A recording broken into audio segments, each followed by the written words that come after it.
အားလုံးပဲမင်္ဂလာပါကျွန်တော်က live ဖြစ်ပါတယ်ဒီဗီဒီယိုမှာ Maxman Hero တွေထဲမှာကန်ရတာထားကြပြီးတော့ damage KG ပေးနိုင်တဲ့ Marco Polo ကို guide လုပ်ပြီးတော့မှဖြစ်ပါတယ်ကဲဒါဆိုရင်သူ့ရဲ့ scale လုပ်ပုံတွေကိုတစ်ချက်ကြည့်ကြည့်လိုက်အောင် Marco Polo က enemy ကို damage လိုက်တဲ့အခါတိုင်း passive stat ပေါ်လာမှာဖြစ်တယ်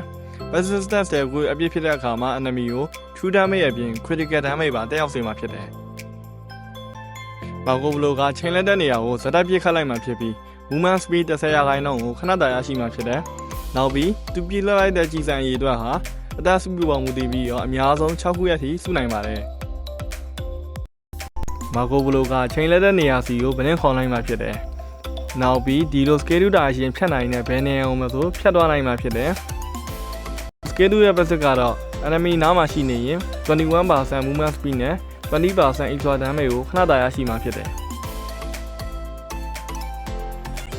Marco Polo ကတာယာတာအရှင်တစ်ခုစီကိုဘလင်းခေါ်လိုက်မှဖြစ်ပြီးဘေးနား enemy ကို AoE damage တက်ရောက်စေမှာဖြစ်တယ်။နောက်ပြီးသူကိုယ်တိုင်ကလည်းဒါအရှင်အတိုင်းဖြည်းဖြည်းချင်းရရှာတော့မှာဖြစ်တယ်။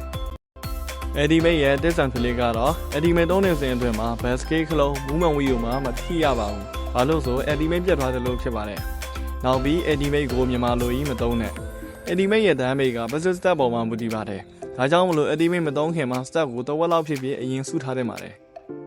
Marco Polo နဲ့ live ဖက်တဲ့ item တွေကတော့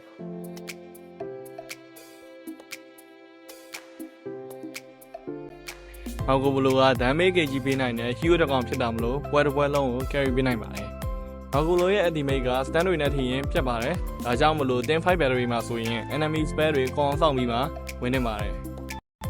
Marco Polo ရဲ့ guide လေးကဒီလောက်ပဲဖြစ်ပါတယ်။ဗီဒီယိုကိုဆုံးထိကြည့်ပြီးတဲ့အတွက်တယောက်ချင်းစီကိုကျေးဇူးအထူးတင်ရှိပါတယ်။နောက်တစ်ပုဒ်မှာပြန်တွေ့ကြပါ